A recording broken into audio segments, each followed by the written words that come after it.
In 1988, a woman named Evelyn Adams won the New Jersey lottery, $5.4 million. 2 years later, she won it again, another $1.5 million. By 2001, she was broke, living in a trailer, every dollar gone. This isn't a tragic exception, it's the pattern, and the real reason has nothing to do with bad luck.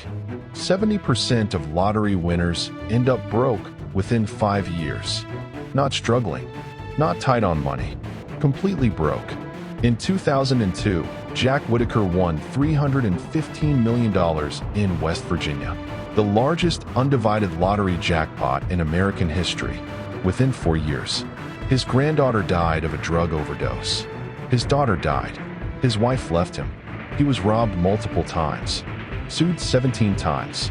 By 2007, he told reporters he wished he'd torn up the ticket.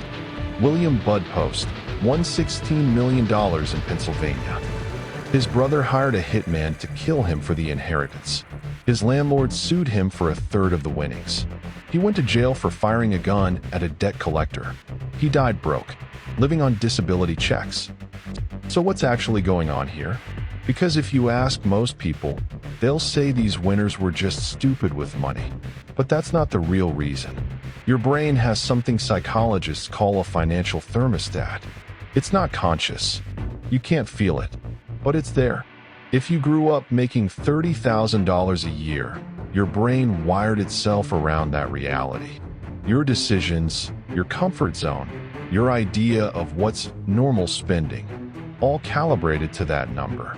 When you suddenly have $5 million, your thermostat doesn't update. Your identity doesn't change. You still see yourself as someone who grew up broke. So what happens? You either spend it all trying to prove you're not that person anymore, or you self-sabotage because deep down, you don't believe you deserve it. A study from the National Endowment for Financial Education found something disturbing. Lottery winners were more likely to declare bankruptcy within 3 to 5 years than the average American. Not less likely, more. Evelyn Adams lost everything in Atlantic City casinos. When asked why, she said, "I was a big-time gambler. I didn't drop $1 million in one slot, but it was done incrementally." That was her identity before the money, and it stayed her identity after. But there's a second pattern that's even more destructive. The money doesn't just change you, it changes everyone around you. Jack Whittaker said that within weeks of winning, he was getting 400 calls a day, friends he had not spoken to in decades, distant relatives, strangers with business ideas, churches asking for donations. Psychologists call this the curse of sudden wealth, not because the money is cursed, but because humans are wired for reciprocity. When someone gives you something, you feel obligated to give back. When someone asks for help, you feel guilty saying no. So winners give to everyone because they think that's what good people do. But those relationships aren't relationships anymore. They're transactions. Within months, winners report feeling completely isolated. They do not know who is real anymore. They do not know who actually cares. Whittaker's face appeared in interviews.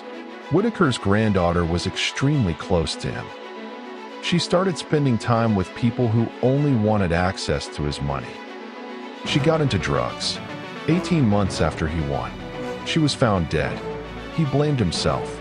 And the money. There's one more factor that makes lottery winners uniquely vulnerable.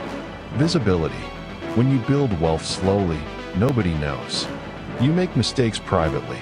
You learn privately. But when you win the lottery, it is public. Your name is in the news. Your face is on TV. Everyone in your city knows you just got millions. Whittaker was robbed at a strip club.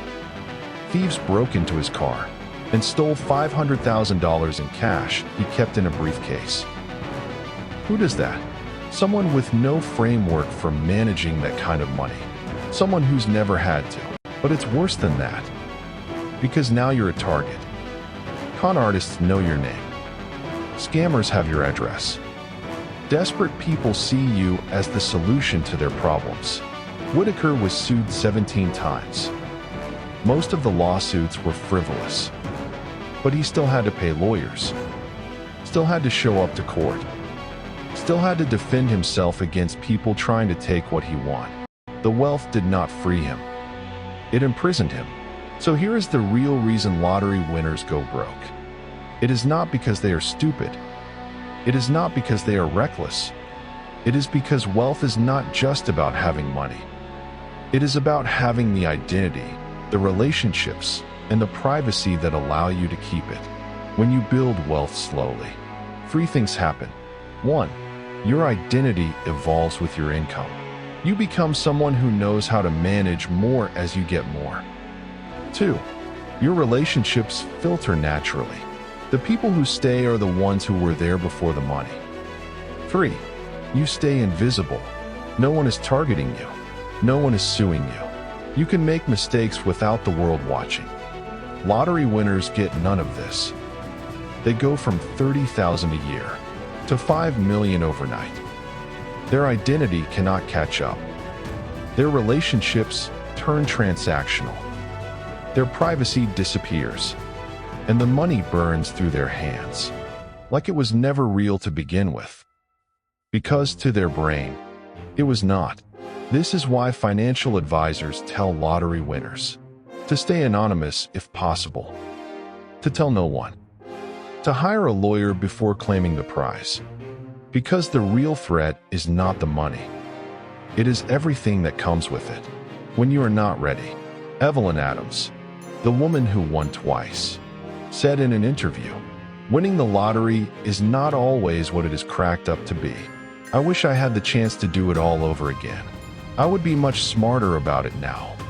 But that is the thing. You cannot do it over. The money reveals who you are. It does not change it. And if you do not know who you are, when the money comes, you will find out very quickly. If this changed how you see sudden wealth, there is more where this came from." Next video, why being smart does not make you rich, and the psychological pattern that keeps intelligent people broke. Subscribe, and I will see you in the next story.